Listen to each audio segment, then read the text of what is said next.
কাঁচা লঙ্কা টকবক সিরিজে আপনাদের প্রত্যেককে জানাচ্ছি একটা ওয়ার্ম ওয়েলকাম। আপনারা কেমন আছেন? আশা করি খুব ভালো আছেন। আজকের এপিসোডটা শুরু করার আগে একটা ছোট্ট কথা বলি। আমরা যখন ছোট থেকে বড় হই, বড় হওয়ার পর আমাদের পরিচিতিটা জেনারেলি আমাদের পেশার দিক থেকেই হয় যে অমুক এই করে, সেটাই তাই তার পরিচয় হয়ে দাঁড়ায়। কিন্তু আজকে আমার সাথে যে আছে তার পরিচয়টা আমি যদি প্রথমে বলি, সে তো একজন কর্পোরেট এমপ্লয়ি বটেই, কিন্তু তাছাড়াও কিন্তু তার জীবনে অনেক ধরনের গল্প আছে। সেই গল্পগুলোই কিন্তু তার জীবনের আর একটা পরিচয় বলা যেতে পারে। আজকে আমার সাথে আছে সুপর্ণা। চলুন সুপর্ণার সাথে একটু আলাপ করি। সুপর্ণার সাথে একটু আলাপ করি। কেমন আছো সুপর্ণা, বলো? আমি খুব ভালো আছি। নমস্কার সবাইকে, অ্যান্ড থ্যাংক ইউ কাঁচা লঙ্কা ফর হ্যাভিং মি হিয়ার। তো আমি তো ভালো আছি, আশা করছি তুমিও খুব ভালো আছো। ভালো আছি। ওর সাথে কিন্তু আমার আজকে প্রথমবার সামনাসামনি দেখা হলো। এর আগে আমরা প্রচুর কথা বলেছি, কিন্তু কখনো সামনাসামনি দেখা হয়নি আমাদের। কাঁচা লঙ্কার জন্যই দেখা হলো সামনাসামনি। একদম। আচ্ছা, সুপর্ণা মানে কি? সুপর্ণা মানে পদ্মিনী, মানে পার্বতীর আর এক নাম। আচ্ছা। এটাই শুনে এসেছি বা জানতাম ইন্টারনেটে সার্চ করে। হ্যাঁ। ঠিক আছে, মা তো নামটা দিয়েছিল অ্যাকচুয়ালি, সেই তখন একটা মুভি দেখেছিল, সেখানে কোন আচ্ছা। এক লয়ার ছিলেন, তার নাম সুপর্ণা। তো তখন মায়ের নামটা খুব পছন্দ হয়েছে। আচ্ছা। ঠিক আছে, কিন্তু এখন খুবই কমন হয়ে গেছে। হ্যাঁ, তো তুমি তো লয়ার হলে না। না না, কাকিমা যেটা দেখে নামটা রাখলো সেটা তো তুমি হলো না। না, কিন্তু প্রথমেই যেটা সবাইকে জিজ্ঞাসা করি, সবাই জানে এতদিনে, সেটা হচ্ছে ছোটবেলাটা একটু জিজ্ঞাসা করি সবারই।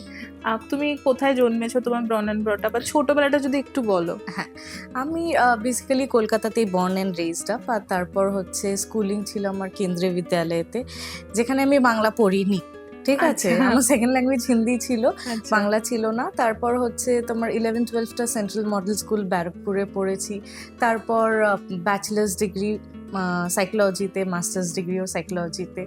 এই জীবন এরকম ভাবেই চললো। তারপর জব করলাম কর্পোরেটে, তারপর নানান রকম রিহ্যাবিলিটেশন সেন্টারে, তারপর জুভেনাইল জাস্টিস বোর্ডের আন্ডারে একটা দুটো হোমে কাজ করেছি কন্ট্রাকচুয়াল পজিশনে। আচ্ছা।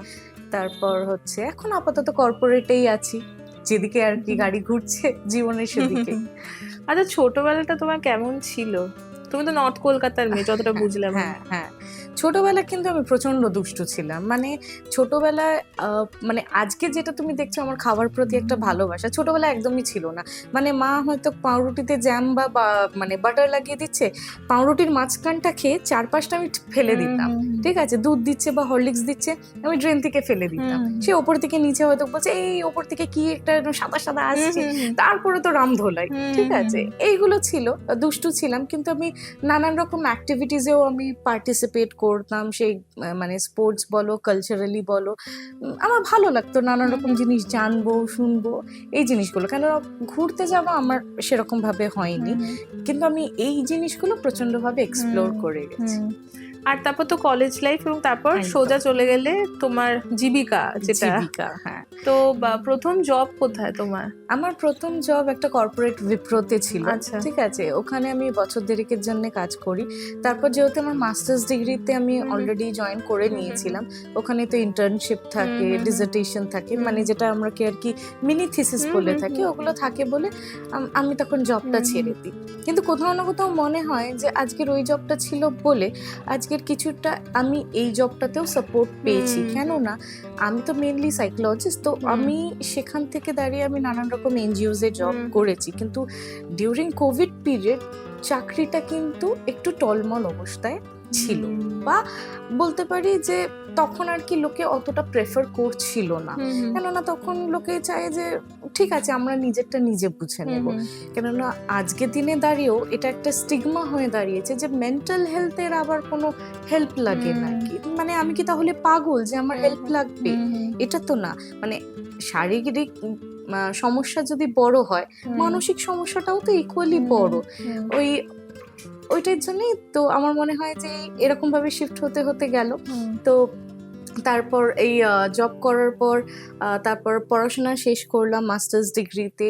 তারপর আমি নানান রকম রিহ্যাবিলিটেশন সেন্টার, মানে ড্রাগ ডিএডিকশন অ্যান্ড রিহ্যাবিলিটেশন সেন্টারে আর কি চেম্বার বা প্র্যাকটিস করলাম, তারপরে আরেকটু পড়াশোনা করলাম, ছোটখাটো কোর্স করলাম। এই সাবজেক্টটা আমাকে অনেক কিছু শিখিয়েছে, আমাকে নিজেকে চিনতে শিখিয়েছে। মানে একটা সময় আমি কর্পোরেটে যখন ইনিশিয়ালি জব করতাম, তখন আমার হয়তো সেই উচ্চ আকাঙ্ক্ষাটা ছিল, কেননা আমি একটা অল্প বয়সে আমি মানে একটা ভালো স্যালারি পাচ্ছি, সেখান থেকে আমার সবসময় মনে হতো যে এটা তো আমি চাইলেই কিনতে পারবো, ওটা তো life should be like this, parties this and that. কিন্তু তারপর যখন অ্যাকচুয়ালি আমার ফিল্ডে কাজ করতে শুরু করলাম, তখন আমি বুঝলাম যে জীবনটা আদৌ এরকম না। আজকের দিনে আমি যদি 3 বেলা খেতে পারছি, মাথার উপর ছাদ আছে, ঠিকঠাক জামা কাপড় পরতে পারছি, and I'm safe, the foremost thing is safe, সেটাই বড় কথা। অনেকের কাছে কিন্তু ওইটুকুনি জিনিসও থাকে না। তো হ্যাঁ, এই মানে সাবজেক্ট, প্রফেশন আমাকে অনেক কিছু শিখিয়েছে। তার জন্য I am very happy and lucky যে আমি এই সাবজেক্টটা চুজ করতে পেরেছি আর নিজেকে অনেকটা জানতে পেরেছি। কেননা সাইকোলজি পড়তে পড়তে নানান রকম টেস্টিং করা হয়, ওটা তো বেশিরভাগ নিজের ওপর করা হয়। তো অ্যাকচুয়ালি আমি তখন বুঝতে পারলাম আমি আজকে কতটা দুঃখে আছি বা কতটা আমি খুশিতে আছি, বা অ্যাকচুয়ালি আমার পার্সোনালিটি টাইপটা কি, বা অ্যাকচুয়ালি আমি রাগ করলে কতটা রাগ করছি, বা আমি অ্যাডজাস্ট করলে কতটা করছি, আমার আইকিউ লেভেলটা কতটা। এইটা কিন্তু আমার এই সাবজেক্টটা খুব ভালোভাবে বুঝিয়ে দিয়েছে। তো ডেফিনেটলি ভালো লাগা আছে, কিন্তু সেই সাথে সাথে এটাও বলবো যে সবসময় যে সবাই ওই ফিল্ডেই যে উন্নতি করতে পারবে সেটা সবসময় হতেও পারে, নাও হতে পারে, ডিপেন্ডিং অপন এই সার্কামস্টান্সেস। এই যে তুমি একটা কর্পোরেট এমপ্লয়ি এখনো কাজ করছো, তার সাথে তুমি বিভিন্ন ধরনের আরো এই যে ধরনের কাজগুলো তুমি করছো যেগুলো মোটেই সহজ নয়, সবটা ব্যালেন্স কি করে করো? মানে চাকরি করছো, ইনফ্যাক্ট আমি একটা জিনিসও বলে রাখি, ও কিন্তু টুকটাক ব্লগিং করে, ও কিন্তু রান্না করে, ও কিন্তু রান্না নিয়ে লেখালেখি করে, ইনফ্যাক্ট ও আরো অনেক কিছু নিয়ে লেখালেখি করে, ও কিন্তু একটা সর্বগুণ সম্পন্ন একজন মানুষ। তো এত কিছু ব্যালেন্স করছো কি করে? নিজেকে বিজি রাখাটাই কি মেন মোটো? হ্যাঁ, সত্যি বলতে গেলে আমি নিজেকে ব্যস্ত রাখতে পছন্দ করি। আর খাবার বা ফুড ভ্লগিং বলো, ইটিং বলো, মানে খাবার দেখাটাই হচ্ছে আমার কাছে একটা মানে খুব ভালোবাসা আর খুব ভালো লাগার জায়গা।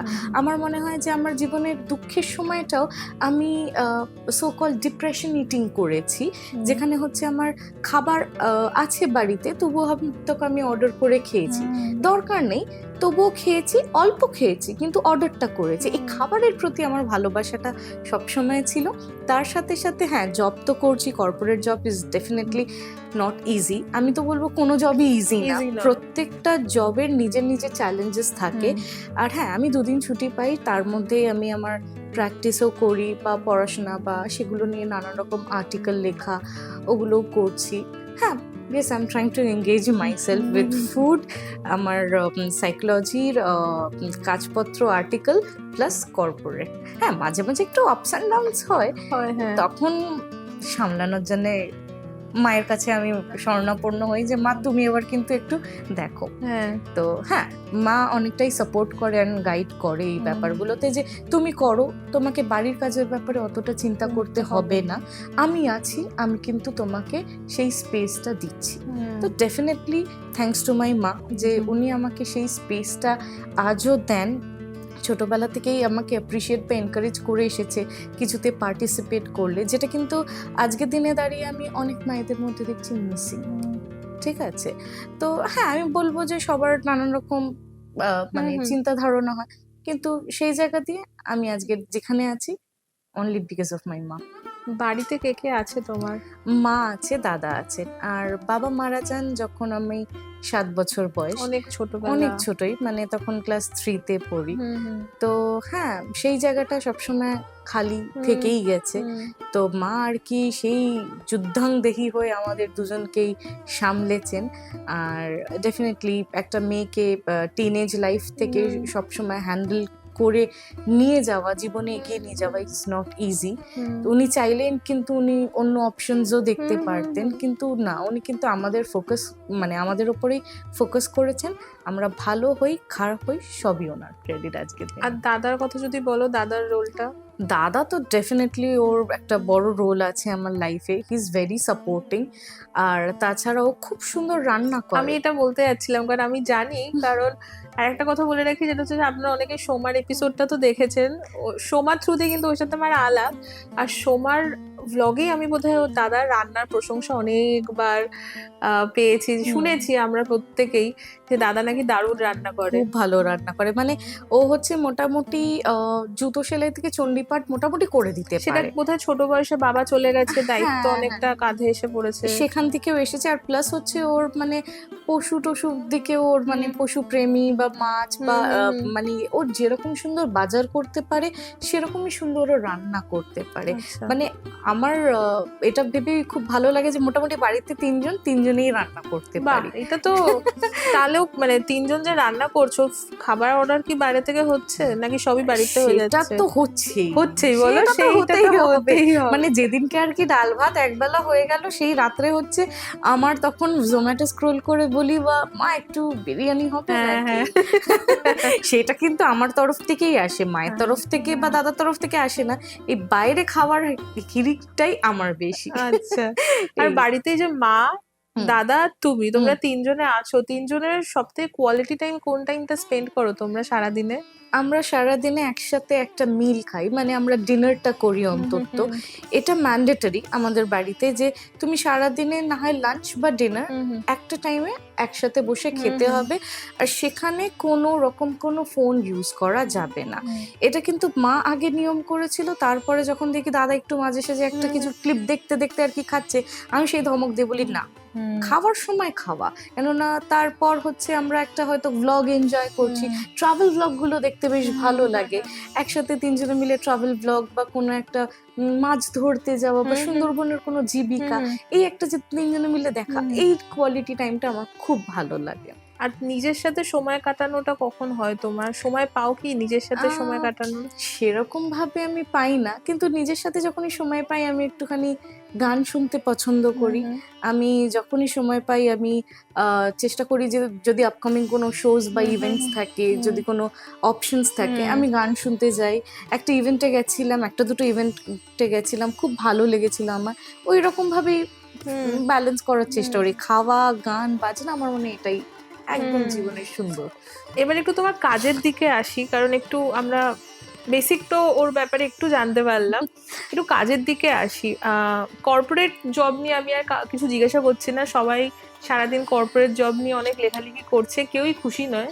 তো যাই হোক, তো বাকি যে কাজগুলো তুমি করছো, যেটা তুমি সাইকোলজিস্টের যে পার্টটা তুমি বললে, তুমি মেনলি কি নিয়ে কাজ করছো? আমি মেনলি আমার স্পেশালিটি হচ্ছে drug de addiction and rehabilitation. Okay. আমি তোমাকে একটু বলে রাখি যে দেখো, নেশা সবাই করে, কম আর বেশি করে। এবার যারা আর কি করতে করতে বেশিটা করে ফেলছে, তারা কিন্তু তাদের মধ্যে একটা ডিজিজ হয়তো ছিলই আগের থেকে। এই যে অ্যাডিকশন বা আসক্তি যেটা বলছি, ওটা কিন্তু মেইনলি একটা ডিজিজ। ঠিক আছে, এটা কিন্তু ওয়ার্ল্ড হেলথ অর্গানাইজেশন থেকেও আর কি স্বীকৃতি পেয়েছে। আর এটা কোনো শুধুমাত্র শারীরিক না, মানসিক রোগ। ঠিক আছে, মানে একটা টাইমের পর আমার শরীর কতটা চাইছে তার থেকে বেশি আমার মানসিক চাহিদাটা অনেক বেশি হয়ে যাচ্ছে। এই যেটা আমরা কথা বলি অবসেসিভ কম্পালসিভ ডিসঅর্ডার। অবসেশন মানে আমি একটা ছোট এক্সাম্পল দিচ্ছি একটা নেশার জিনিস নিয়ে, যে আমি সবসময় অবসেসড যে আমি নেশাটা কখন কিনবো, কিভাবে কিনবো, নেশাটা কেনার জন্য আমি টাকাটা কোথা দিয়ে জোগাড় করব, কি বলে জোগাড় করব, নেশাটা কিনলাম তারপরে আমি কিভাবে সেটাকে ইউজ মানে অ্যাবিউজ করব আর কি। মানে এই চিন্তাটা কিন্তু মানে অবসেসিভলি বা রিপিটেডলি, অবসেশন মানে আমি একটা জিনিস বারবার চিন্তা করে যাচ্ছি, ভেবেই যাচ্ছি। এবার কম্পালশনটা কি, যতক্ষণ আমি জিনিসটাকে নামাচ্ছি অ্যাকশন পার্টে, এটা কিন্তু আমার মধ্যে চলছে। আর এই জিনিসটাই রিপিটেডলি হতে থাকছে। এবার হতে হতে হতে একটা মানুষ তো নেশা করতে করতে এরকম ভাবে অনেক দিন, অনেক বছর কাটিয়ে দিচ্ছে, যার কারণে তার মানসিক, শারীরিক, পারিবারিক, তারপরে তোমার কর্ম ক্ষেত্রের জায়গাগুলো সব জায়গায় হ্যাম্পার হচ্ছে। তো তারপর কি, তারপর তো কিছু তো করতে হবে। আর তাকে যদি তুমি বলো যে তুমি ডাক্তার দেখাতে চলো, সে কি অত সহজে চাইবে? আর যেহেতু অলরেডি সে একটা ড্রাগের মধ্যে আছে, তা তুমি তাকে যে প্রেসক্রাইব ড্রাগ গুলো দেবে সেটা কতটা কাজ করবে? এবার নেশা না করলে কি হচ্ছে, সেই মানুষটা উইথড্রল সিমটমস হচ্ছে কি না, একটা যেই টাইমগুলোতে নেশা করে বা সেখানে যখন সেই জিনিসটা পাচ্ছে না, তখন মানে গা বমি বমি ভাব বা হাত পা খিঁচুনি বা তোমার ইরিটেশন, মানে এতটাই রেগে যাচ্ছে যে মানে সে নিজেকে ক্ষতি করার আগে দুবার ভাবছে না, বা জিনিস ভাঙচুর করছে, এই পর্যায়ে চলে যাচ্ছে।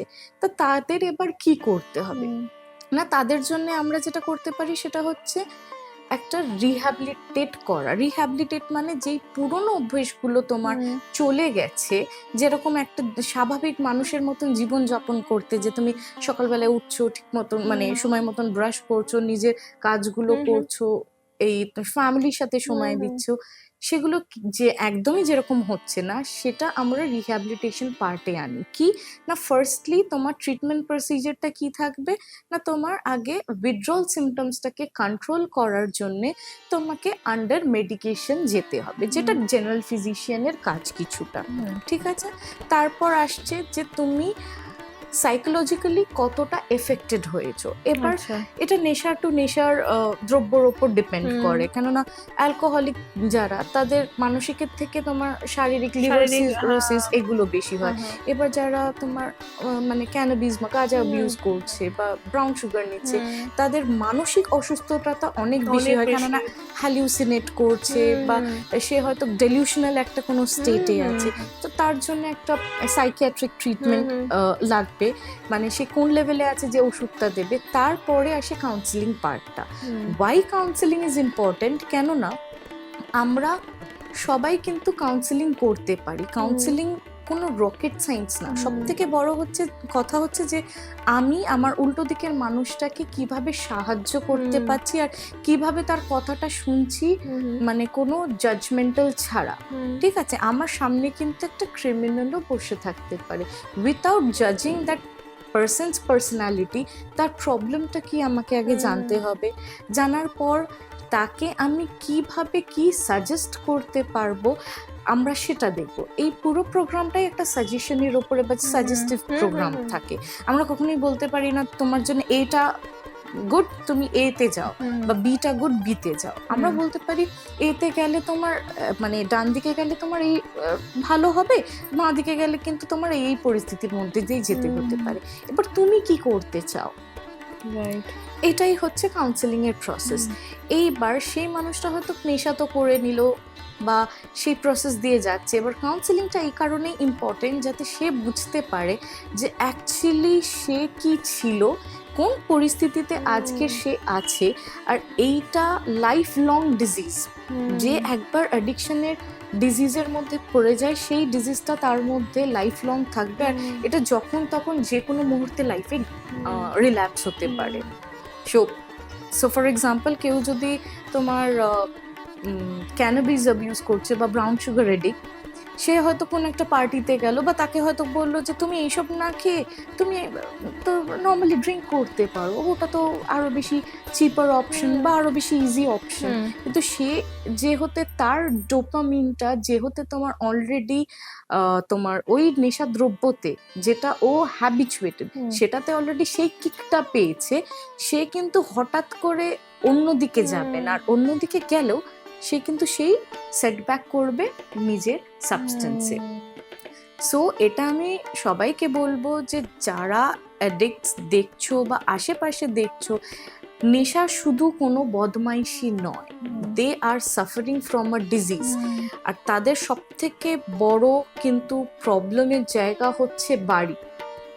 কিছু না কিছু বাড়িতে প্রবলেম থাকে, কোনো না কোনো একটা চাইল্ডহুড ট্রমা থাকে, বা ফ্যামিলিতে এমন কেউ আছে যে চোখের সামনে হয়তো ড্রাগ অ্যাবিউজ বা কোনো অ্যালকোহল অ্যাবিউজ করছে, সেটাতে দেখে সে শিখছে যে এটা তো হয়তো ভালো জিনিস।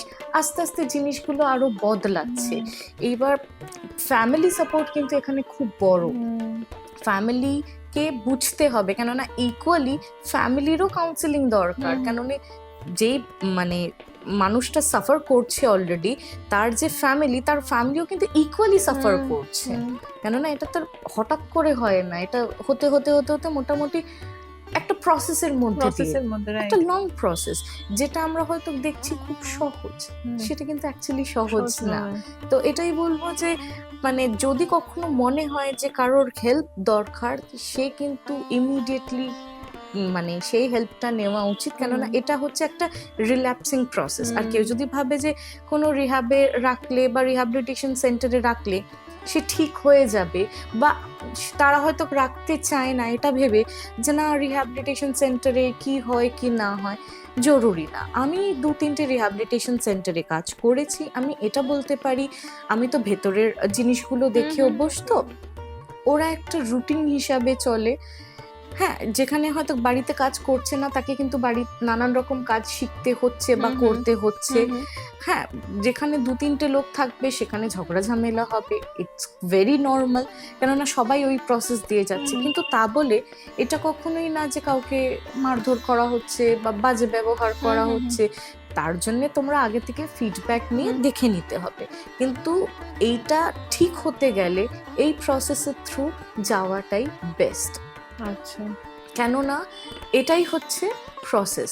কেন এরপরে যেটা থাকে সেটা হচ্ছে ওদের মিটিং রুম থাকে, একটা অ্যালকোহলিক অ্যানোনিমাস থাকে, একটা নার্কোটিক অ্যানোনিমাস থাকে।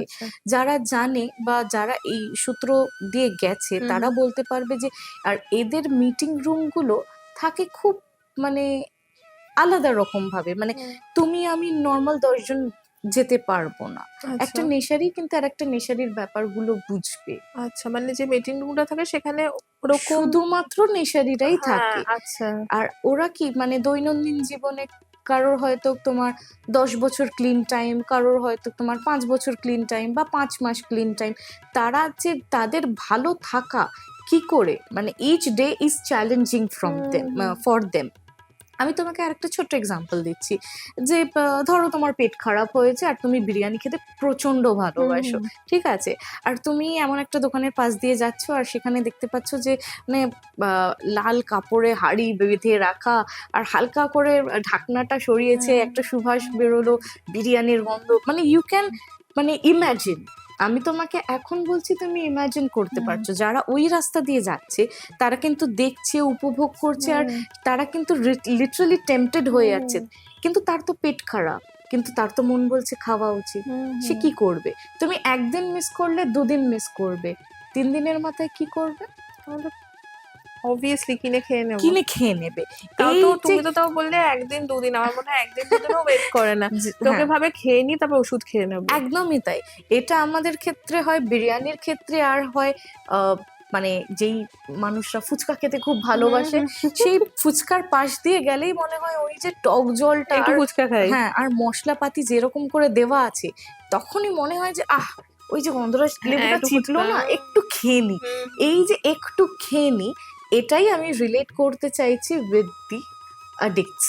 ঠিক আছে, তাদের কাছে ওটা নো মিনস নো, কোনো রকম ভাবেই তোমার খাওয়া মানে কোনো রকম ভাবেই ওটাকে ইনটেক করা যাবে না, স্মল কোয়ান্টিটি লার্জ কোয়ান্টিটি, ওর জায়গায় অন্য কিছু না, তোমার বারণ মানে বারণ। তো এই যে চ্যালেঞ্জেস, ডেইলি লাইফের চ্যালেঞ্জেস, এই যে তোমাকে পাশ কাটিয়ে কিভাবে যেতে হবে বা ওই সময় তুমি কি করবে বা না করবে, এইগুলো কিন্তু ওখানে যে অ্যানোনিমিটি মিটিংস গুলো হয় বললাম, দে আর দি বেস্ট পিপল দের। এটাই বলতে পারবো যে তারা খুব ভালো করে ডে টু ডে লাইফে কি হচ্ছে কি না হচ্ছে আরো ভালো করে বলতে পারবে। তো হ্যাঁ, এটাই ছিল আমার কাজের জায়গা। বেশ ইন্টারেস্টিং। আচ্ছা, অনেকক্ষণ খুব সিরিয়াস একটু আলোচনা করেছি, এবার একটু অন্যদিকে যাই। এই যে ধরো তুমি মানে এই ধরনের কাজগুলো তো করছো, তার সাথে একটু ব্লগিংও করছো, একটু ঘুরতে বেরোচ্ছো, একটু ব্লগিং করছো, তারপর ফুড নিয়েও তো তুমি কাজ করেছো। তো সেই এক্সপিরিয়েন্সটা কেমন? কোনটা বেশি এনজয় করো প্রথমে সেটা বলো, এতগুলো কাজ করছো। আমি সবকটাকে এনজয় করি, আর খাওয়াটা তো আমার মানে ফার্স্ট লাভ, মানে ফার্স্ট লাভ মা, চোখ খুলেই মাকে দেখেছি, তারপর সেকেন্ড হচ্ছে খাওয়া। কেননা মানে ছোটবেলা থেকে আমি খেতে খুব একটা ভালোবাসতাম না, তো একটা টাইমের পর আমি যখন অ্যাকচুয়ালি খাবারের টেস্ট গুলো বুঝতে শুরু করলাম কোনটা কি, বেশ ভালো লাগলো। আর আমার না নানা রকম কুইজিনস এক্সপ্লোর করতে খুব ভালোবাসি। মানে সেটা হায়দ্রাবাদে 2 বছর থাকার জন্যে আরো সুবিধা হয়েছে কি আমি ওখানকার নানা রকম কুইজিন এক্সপ্লোর করেছি। দেখো জেনারেলি আমি মানে একটা রেস্টুরেন্টে গেলে কি অর্ডার করব, আমাদের চেনা জানা মেনুগুলো, কিন্তু অফিসে যেহেতু নানান রকম খাবার সার্ভ করতো, ওখান থেকে আমি নানান রকম জিনিসও আমি খেয়েছি, যেটা হয়তো আমি নর্মালি মানে অন রেগুলার ডে আমি কখনোই গিয়ে কোনো একটা রেস্টুরেন্টে অর্ডার করবো না। সেম গোজ উইথ এই ফুড ব্লগিং। আমি যখন কলকাতায় আর কি শুরু হয়েছিল মোটামুটি জোম্যাটো রিভিউ লেখা নিয়ে, তখন থেকে আমি আর কি লিখছি।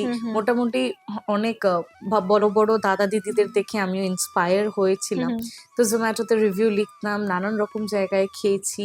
আর তখন তো মানে ক্যাফেজ আস্তে আস্তে চল শুরু হচ্ছে। আমি তবুও ওই বলছি তোমার 2014-15 কথা, তখন ক্যাফেজ শুরু হচ্ছে একটা একটা করে।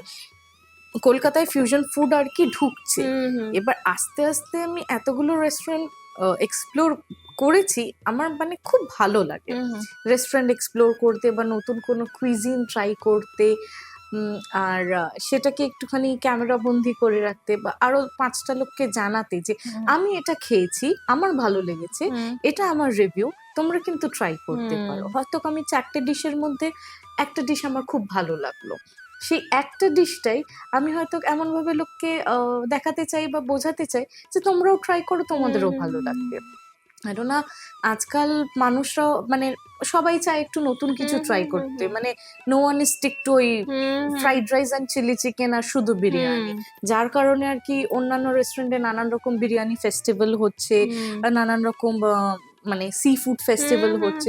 তো এখন সবাই নতুন নতুন কিছু ট্রাই করতে চায়, তো এটা বেশ ভালো লাগে। তুমিও তো ট্রাই করেছো, তোমারও তো নিশ্চয়ই ভালো লেগেছে। তো তোমাকে একটা প্রশ্ন, সেটা হচ্ছে যে ইজিপ্টে গিয়ে তোমার কোন খাবারটা সব থেকে ভালো লেগেছে? এটা শুনলে অনেকেই মানে অবাক হয়ে যাবে, কিন্তু যারা ইজিপ্টে গেছে তারা আমার সাথে রিলেট করতে পারবে। ইজিপ্টে দেখো, ইজিপ্টে প্রচুর ধরনের খাবারের অপশনস আছে, যেহেতু আরবিক কান্ট্রি, মানে ওখানকার লোকজনের খাবারের প্যাটার্ন একদম আলাদা। আমার যেটা ইজিপ্টে সব থেকে বেশি প্রথমে ভালো লেগেছে হচ্ছে ব্রেডস।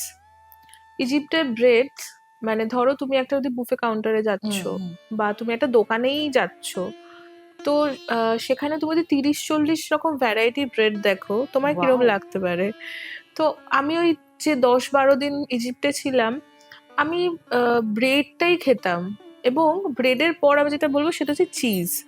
বাহ বাহ। চিজ বলতে আমরা যেটা বুঝি এখানে কলকাতায় আমরা যারা আছি, চিজ বলতে যেটা বুঝি আমরা কিউব চিজ খাচ্ছি, মজরেলা চিজ খাচ্ছি, এরকম বিভিন্ন ধরনের। ইজিপ্টে কি হয়, চিজটা এরকমই মানে বেশ 10-12 রকমের চিজ ওরা সাজিয়ে দেয় ব্রেডের সাথে খাওয়ার জন্য। প্রত্যেকটা চিজের টেস্ট ডিফারেন্ট। আর একটা জিনিস ইজিপ্টের প্রচন্ড ভালো, সেটা হচ্ছে ফল। বাহ। এবার আমি যেহেতু ফল খেতে ভালোবাসি, তো স্কিন দেখলেই বোঝা যায়। ফল খেতে যেহেতু ভালোবাসি, এবার মানে কোথাও গেলে, বাইরের দেশের কথাই আমি বলছি, আমার ফল ওখানকার টেস্ট করতে খুব ভালো লাগে। আমার খুব ভালো লাগে যে আমি এখানে যেরকম কলাটা খাচ্ছি, ওখানকার কলাটা ওরকম কিনা, লেবুটা ওরকম কিনা। ইজিপ্টের ফল ভীষণ ভালো, ভীষণ মিষ্টি ফল। এবার আমি যেহেতু ফল খেতে ভালোবাসি, তো আমি বহুবার নিজে স্ট্রবেরি কিনেছি, তারপর সেই স্ট্রবেরিটা খেতে পারিনি, সেটাকে স্মুদিতে দিতে হয়েছে বা সেটা দিয়ে জ্যাম জেলি বানিয়ে খেতে হয়েছে। তো ওরকমই আমি ব্রেকফাস্ট করতে গেছি ইজিপ্টে, তো আমি দেখলাম ভীষণ ফ্রেশ স্ট্রবেরি রাখা আছে, লোকজন না প্রচন্ড স্ট্রবেরি নিচ্ছে আর খাচ্ছে। তা আমি খুবই মানে জাজ করলাম যে এন টক টক করে স্ট্রবেরিটা লোকে দেখেই নেয়, তারপরে আমি দেখছি লোকে খাচ্ছেও। তো আমি ট্রাই করে দেখলাম চিনির মতো মিষ্টি স্ট্রবেরি, যেটা আর কি এক্সপেক্টেড না। আমি তখন ওদেরকে জিজ্ঞাসা করলাম যে এত মিষ্টি স্ট্রবেরি এটার মধ্যে, তখন না আমাদের এখানে স্ট্রবেরি এতটাই মিষ্টি। এবার এই 3টে জিনিস ইজিপ্টের প্রচন্ড ভালো, মানে যারা খেতে ভালোবাসে। দেখো মাছ মাংস ঠিক আছে, হ্যাঁ ইজিপ্টে গেলে খুব একটা চিকেনের অপশন পাবেন না, ওখানে বিফটাই চলে, সেখানে সেই দিকটাতে আমি যাচ্ছি না। কিন্তু এই যে bread, cheese, fruits, vegetables also ভীষণ সুন্দর। এইটা তো মানে আমি ইজিপ্টে লোকে যাই দেখুক না কেন, খাওয়াটাও খুব মানে মজাদার। মজাদার। না সত্যি তো, মানে আমরা তো কয়েকটা ব্রেডস এর ব্যাপারেই জানি, কিন্তু হ্যাঁ মানে সেইখানে তুমি বলছো ভ্যারাইটি অফ ব্রেডস, আমার তো হ্যাঁ, শুনেই মনে মানে হচ্ছে যে ওখানে ইনফ্যাক্ট সকালবেলা তুমি যখন ধরো মানে ওদের কোনো মার্কেটের ভেতর দিয়ে হেঁটে হেঁটে যাচ্ছ, অন্য কোনো দোকান তো খোলে না, তো ওই ব্রেডের সবগুলো ওপেন হয়ে যায়, ব্রেডটা বেক করছে আর সেল করছে, আর লোকে ওই ব্রেড কিনে নিয়ে যায় চা দিয়ে খাচ্ছে, উফ, মানে এত দারুণ সুন্দর, মানে ব্যাপার। আমরা যেরকম পাউরুটি চা খাই ওরকম নয় আর কি, এত সুন্দর। ভালো ভালো ভালো।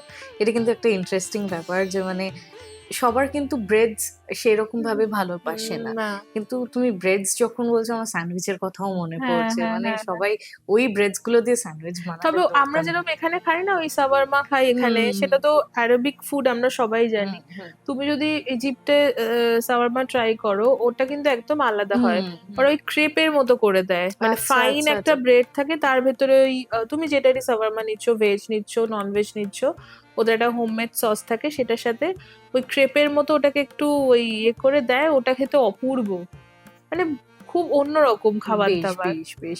এই নানান রকম জায়গায় গেলে বা অন্যান্য দেশে গেলে এই যে মানে নানান রকম ডিশেস হুম ট্রাই হুম হুম করা বেশ লাগে। হুম এবার তুমি তো বলেছো যে তুমি ইন্দোনেশিয়াও অনেকবার হুম গেছো, হুম। ওখানকার কোন খাবারটা তোমার খুব মনে এবার ধরেছে? ইন্দোনেশিয়াতে গেলে যেটা হয় সেটা হচ্ছে সবাই প্রথমেই বলে নাসি গোরেং। নাসি হ্যাঁ। গোরেং হচ্ছে সত্যি, মানে তুমি যদি কেউ যদি ইন্দোনেশিয়া থেকে নাসি গোরেং খায়, তারা যখন ইন্ডিয়াতে ফেরত আসবে, কলকাতায় হোক বা অন্য জায়গাতে তো নাসি গোরেং হুম বিক্রি হুম। হয়, তারা সেই টেস্টটা মেলাতে পারবে না, কারণ ওই টেস্টটা আনতেই পারে না। ঠিক মানে আছে, জেনারেলি একটু ঝাল ঝাল টাইপের হ্যাঁ, আর হয়। এটা এটা পিনাটের ফ্লেভার থাকে, আচ্ছা। খুব সুন্দর হয়। এবার নাসি গোরেং তো খুবই ভালো ডেফিনেটলি, কিন্তু আমি যেহেতু বহুবার ইন্দোনেশিয়া গেছি, এবং আমি বহু আগে গেছি, তখন ইন্দোনেশিয়াতে তো টুরিস্ট হতো হুম না, একটু ছিল, ওই সময়গুলোতে আমি ঘুরে এসেছি। ওখানে না ওই লোকাল ছোট ছোট ওই আমাদের এখানে যেরকম রোল চাউমিনের দোকান হ্যাঁ ছোট হ্যাঁ। ছোট হয় না, ওই ছোট ছোট একটা ওই ইটেডি ঠেলা গাড়ির টিটেডি, হ্যাঁ মতো হ্যাঁ হ্যাঁ। করে করে, তো ওখানে প্রচুর এক পা দু পা হাঁটবে এরম ছোট ছোট ছোট খাবারের দোকান আছে। আচ্ছা। ওখানকার লোকাল প্রচুর স্যান্ডউইচ, বার্গার, মানে বার্গারের যে সস বা মিটটা বা বার্গারের যে ফ্লেভারটা, ওরা সে ওদের ওখানকার ওই একটা টিপিক্যাল সস দিয়ে বানায়, ওইগুলো খেতে ভীষণ ভালো লাগে। তো ইন্দোনেশিয়াতে গেলে তো লোককে যারা যারা ননভেজ খেতে ভালোবাসে তাদের জন্য ওরা মানে স্বর্গ। উফ। ভেজিটেরিয়ানদের জন্য আই রিয়েলি সরি, কারণ ভেজিটেরিয়ানের অপশন খুব কম। ওই সবজি সেদ্ধ খেতে হবে, তার উপর একটুখানি ওই সস ছড়িয়ে দেবে, বাট যারা ভেজিটেরিয়ান হয় তারা এমনি বিদেশে গেলে তাদের একটা কমপ্লেন থাকে আমরা কিছু খেতে পারি না, which is very true, but যারা আমরা যারা নন ভেজিটেরিয়ান তাদের জন্য স্বর্গ। ওয়াও। বাইরে গেলে একটু তো লোকাল কুইজিন, এবং ইন্দোনেশিয়াতে আর একটা জিনিস আছে যেটা আমি যতবার ইন্দোনেশিয়াতে গেছি দেখেছি, ওখানে কিন্তু বিভিন্ন মানে পৃথিবীর বিভিন্ন প্রান্ত থেকে লোকজন ওখানে বিভিন্ন কারণে ইন্দোনেশিয়া ঘুরতে যায়। আচ্ছা প্রথমত ঘুরতে তো যাচ্ছে, হিলিং করতে যায় ইন্দোনেশিয়াতে, আচ্ছা আচ্ছা। আর একটা কারণে যায়, একটা তো তোমার ওয়াটার স্পোর্টস শিখতে যায়, হুম। ওটা খুব ওখানে ফেমাস। আর একটা কারণে লোকে ভীষণ ইন্দোনেশিয়া যায়, সেটা হচ্ছে যে রান্না শিখতে। ওখানে কিন্তু ছোট ছোট বাড়ি, ছোট ছোট হোটেল, সব সব জায়গাতে নিচে তোমার লোকাল কুইজিনে কোর্স করায়, 4 দিন 7 দিন 10 দিন, এবং পৃথিবীর বিভিন্ন প্রান্ত থেকে লোকজন ওখানে যায়, ওদের বাড়িতেই থাকে এবং ওদের বাড়িতেই রান্না শেখে এবং ফেরত আসে। তুমি কিছু শিখেছো? না আমি যাবো, আমাকে যদি কেউ নিয়ে যায় আবার আমি তখন যাবো, আমি তখন শিখিনি।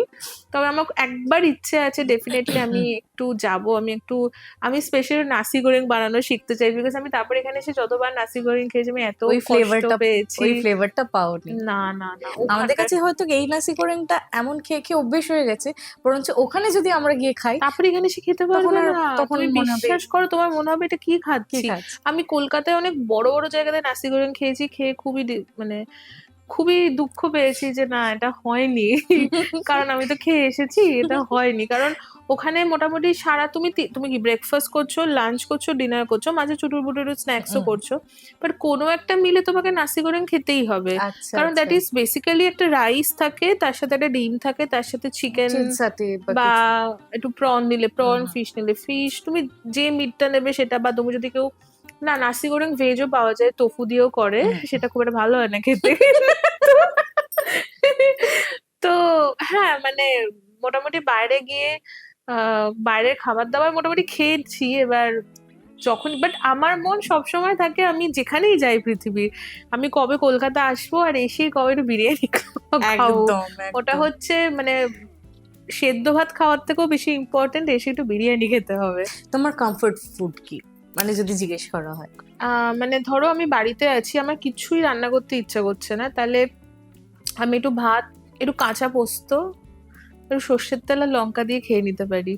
এবার পোস্তটা একটু বাড়াবাড়ি হয়ে গেল, লোকে ভাবে পোস্ত বাটো, এটাও ঠিক আছে।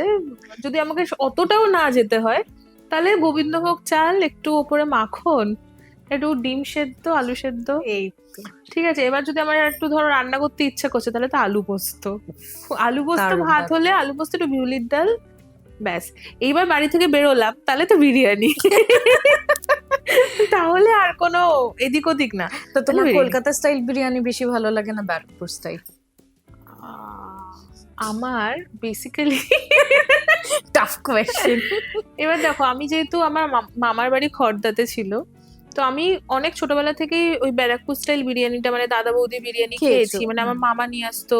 আমি মানে যখন আর কি একদম ওরা স্টার্টিং ফেজে হ্যাঁ ছিল, এত বড় বড় কিছু না কিছু হয়নি, ছিল না ওই তখন। এত বড় লেগ পিস দিত, হুম হুম। তখন চিকেন খেতাম, মাটন অত খেতে ভালোবাসতাম না, তখন চিকেনে এত বড় লেগ পিস দিত নিয়ে আসতো, ওটা আমরা মানে খেতাম, ভালোই লাগতো। তখন আবার কলকাতার বিরিয়ানি খেতে ভালো লাগতো না, কিন্তু এখন আমার না কলকাতার বিরিয়ানিটা বেশি ভালো লাগে, কারণ আমি রিসেন্ট টাইম যতবার ব্যারাকপুর স্টাইল বিরিয়ানি ওইদিকে গিয়েই খেয়েছি, আমার মনে হচ্ছে ভীষণ রিচ, মানে খাচ্ছি একটু পরে আর খেতে পারছি না। তো আমার তখন মনে হচ্ছে না কলকাতার বিরিয়ানিটাই ঠিক আছে। তাও আমি এখন বলবো যে মানে বিইং আ ভেরি মানে কি হিউজ বিরিয়ানি লাভার, তাও আমি বলবো কলকাতার অনেক বড় বড় জায়গায় বিরিয়ানির মান পড়ে যাচ্ছে। প্লিজ একটু আপনারা হ্যাঁ। বিরিয়ানিটা একটু ভালো করুন, আমাদের মতো লোকজনের কি হবে, বাড়িতে বিরিয়ানি বানিয়ে খাওয়া থেকে তো দোকানে অর্ডার করা বেশি হ্যাঁ। ভালো না একটু, মানে দেখো বিরিয়ানি, আমি আমি সবসময় বলি যে বিরিয়ানি বানাতে অ্যাকচুয়ালি সব ঠিকঠাক করে মানে 2-3 ঘন্টা লেগে যায়। আর বেশি লাগে। হ্যাঁ, খেতে মশলা তুমি বলো বানাও তো করো, কতক্ষণ লাগে? 5 মিনিটে খাওয়া যাবে, ঠিক আছে। এটাই তো হচ্ছে ব্যাপার। এবার এবার আমি সারাক্ষণ আমি আর আমার বর দুজনে এক্সপ্লোর করতে থাকি যে কোথায় নতুন একটু ভালো বিরিয়ানি পাওয়া যাচ্ছে, কোথা থেকে একটু বিরিয়ানি অর্ডার করা যায়, কিন্তু আলটিমেটলি সেই যেটা মনের মতো বিরিয়ানি আমরা অনেকদিন খেতে পাচ্ছি না। দেখা যাক কি হয়, তুমি একটা বিরিয়ানির দোকান করো। সুপর্ণা বিরিয়ানি, তারপরে দেখবো যে তুমি খাচ্ছ, আমি খাচ্ছি, ওই জন্য বাইরের আমরাও লোক আর খুলছি না, খাচ্ছে কারণ আমরাই খাচ্ছি। যাই হোক, এটা এবার তোমার কমফোর্ট ফুড কি? আমার কমফোর্ট ফুড মানে যখনই আমার শরীর খারাপ মন খারাপ থাকে ওইটাই হচ্ছে আমার কমফোর্ট ফুড, সেটা হচ্ছে ভাত, মুসুরির ডাল সেদ্ধ, হ্যাঁ, আলু ভাতে বা আলু মাখা যেটা বলে, হুম, একদম সর্ষের তেল কাঁচা লঙ্কা দিয়ে আর ডিম সেদ্ধ আর ঘি। ঘি। No butter. ডিমটা, আচ্ছা আমি এটা বলতে ভুলে গেলাম, আমার কিন্তু কোনো মিল ডিম ছাড়া মানে কমপ্লিট ওটা হয় তো না। হয় ডিম না, হচ্ছে এমন একটা জিনিস, ওটা থাকতেই ওটা হবে, থাকতেই ওটা হবে। By default. হ্যাঁ মানে, আর ডিমের যদি কেউ বলে যে তুমি হোয়াইটটা খাও, কুসুম না, তাকে তো মেরেই দেবো। কুসুম ছাড়া ডিম কখনো হয়, এটা ভাবা আজকাল যায়? দেখো অনেক সময় ডাইটিং করতে গিয়ে আমি এখন কুসুমগুলো সাইডে সরিয়ে রাখি, হ্যাঁ, কষ্ট হয়, হ্যাঁ। কি করব। না এরকম ডায়েটিশিয়ান দরকার যে বলবে না একটা গোটা ডিম খাও। না আজকাল ডায়েটিশিয়ান ভালো বলে যে মেয়েদের একটা ডিম খাও উচিত। মোটামুটি তো 2টো ডিম হ্যাঁ ডিম চলে গুনে খেতে নেই, না। যতক্ষণ না তোমার এই যেটা আটকে আসছে কুসুমে এসে হবে ততক্ষণই ডিম খেতে থাকো। আর তার থেকেও বড় কথা হচ্ছে, দেখো কেউ যদি বলে যে 2টো ডিম খাওয়া যায় না, তো খেতে হবে না, 2টো হ্যাঁ, ডিমকে আমি ভেজে দিয়ে দিচ্ছি, তুমি হ্যাঁ। কি করে তুমি কি বুঝবে করে ওখানে বুঝবে? 2টো আছে না 4টে হ্যাঁ, আছে? হ্যাঁ, তখন exactly। তো তুমি ঠিক খেয়ে নেবে। হ্যাঁ, তো এটাই হচ্ছে ব্যাপার যে ডিমও কখনো গুনে খেতে নেই। এমনি বাইরে খেতে টেতে যাও তুমি? একদম।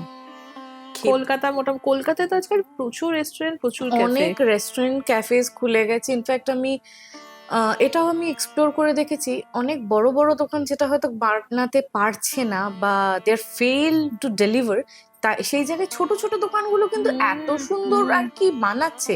মানে আমার অফলেট এমন হয়ে গেছে, আমি মোমোজ খেতে না বেশ ভালোবাসি, ঠিক আছে। এবার ডেনজং এর মোমোজ যেরকম আমার মুখে লেগে রয়েছে, খুব ভালো এবার মোমো করে। সবসময় ডেনজং এ যাওয়া পসিবল না, থাকি এখানে, ওইদিকে তো যাওয়া পসিবল না। এবার আমি প্রসুমা মোমোজ অনলাইনে আনা শুরু করেছে। ওটা খাওয়ার পর আমার অন্য কোনো জায়গায় আর মোমোস খেতে ইচ্ছে ওরা খুব ভালো ফ্রোজেন মোমোটা ওদের ভীষণ ভালো, এত ভালো আর কি আমার অন্য কোথাও খেতে ইচ্ছা ইচ্ছা করে না। করছে না। তখন আমি বলছি না হয় আমি ওই টেস্ট পাচ্ছি না, না হয় আমি ওই টেক্সচারটা পাচ্ছি না, এই হয়ে গেছে অসুবিধা। আর এমনি হ্যাঁ নানান রকম জায়গায় খাওয়া হয়। তো রিসেন্টলি আমি একটা সাউথ ইন্ডিয়ান কুইজিন ট্রাই করলাম, যেখানে খেলাম হচ্ছে নীর দোসা, তার সাথে খেয়েছি কেরালা স্টাইল মাটন সুক্কা। দারুণ লেগেছে। নীর দোসা ব্যাপারটাই খুব সুন্দর, খুব সুন্দর। মানে দেখো সাউথ ইন্ডিয়ান কুইজিন আজকের দিনে আস্তে আস্তে আর কি কলকাতার বুকে সেরকম ভাবে আর কি প্রচলিত হচ্ছে। একটা সময় লোকে সাউথ ইন্ডিয়ান কারি দোসা না কারি পাতা দেওয়া কি খাবো মাংস টাংস, কিন্তু ইডলি দোসার বাইরে বেরিয়েও অনেক কিছু আছে। এই দোসাটার মধ্যে যদি একটু কয়েকটা চিকেন দিয়ে দেয় তখন তো খুব ভালো লাগবে, ভালো লাগবে খেতে।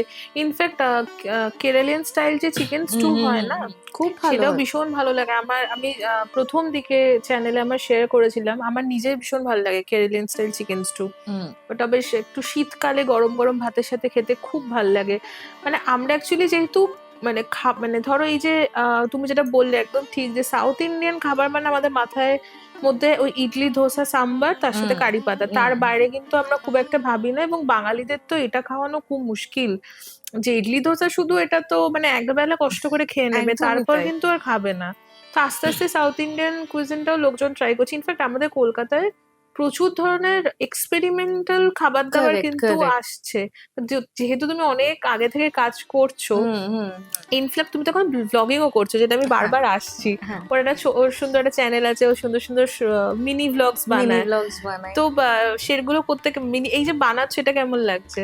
আমার দারুণ লাগে। মানে একটা রেসিপি তুলে ধরছি বা কোনো একটা রেস্টুরেন্টে খেলাম সেটার একটা ছোট একটা ক্লিপ বানিয়ে দিচ্ছি, বা বাড়িতে কিছু একটা রান্না করছি, বা মায়ের স্পেসিফিক্যালি কিছু রান্না আমি দেখছি তুমি অফলেট দিদা ঠাম্মার রান্না শেয়ার করছো। আমাদের মানে আমি অ্যাকচুয়ালি একটা সিরিজ করি, ওটা আমি প্রথম দিন থেকেই করছি। মানে বছরে একটা মাস শুধু ওই ঠাম্মা দিম্মার হেসেল, মানে একদম পুরোনো দিন, যেহেতু আমি আমার দিদার কাছ থেকেই রান্নাটা মেনলি শিখেছি, তো ওই কিছু রেসিপি আমি চেষ্টা করি শেয়ার করতে, কারণ এই রেসিপিগুলো তো হারিয়ে যাচ্ছে অ্যাকচুয়ালি। তাই কি বলতো আমরা এতটাই আর কি মানে মাঝখানে শুরু করেছিলাম যে নতুন নতুন নতুন নতুন খাবো, কিন্তু এখন যদি আমরা ঠিকঠাক ভাবে অবজার্ভ করি মোটামুটি সেই পুরোনো দিনের ডিজাইন বলো, পুরোনো দিনের নকশা কাটা জিনিসগুলো বলো, বা পুরোনো দিনের খাবার দাবার বলো আরো বেশি ফেরত আসছে।